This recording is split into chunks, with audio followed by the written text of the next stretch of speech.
So instead I say, if I'm not dead, instead I say, well, what an exciting opportunity to overcome an obstacle. And a lot of people, I get asked a lot in my Q&As, how do I get more confident? How do I become more confident?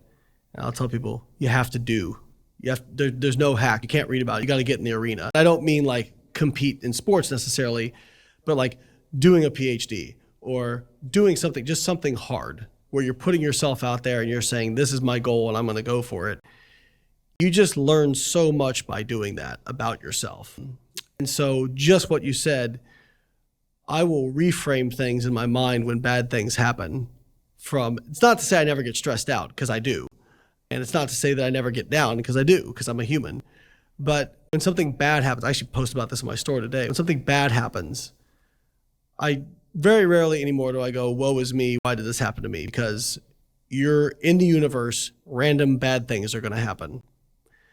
So instead I say, if I'm not dead, instead I say, well, what an exciting opportunity to overcome an obstacle. And I bet, because in the experience of my life, the biggest lessons and the best things in my life have actually come out of the most challenging, worst things that have happened. And so again, I would never have been able to do these sorts of things if I hadn't taken up weightlifting, because weightlifting taught me so much about perseverance, delayed gratification, overcoming obstacles. And that's why I love it even to this day. And I'll still get butterflies when I go in for a squat session, even though I've been doing it for 23 years. That's wonderful. Well, it's clear that you embrace hard things. And for people listening to this, obviously it doesn't have to be weightlifting, picking hard things, learning an instrument, learning a language. Challenge is an absolute builder.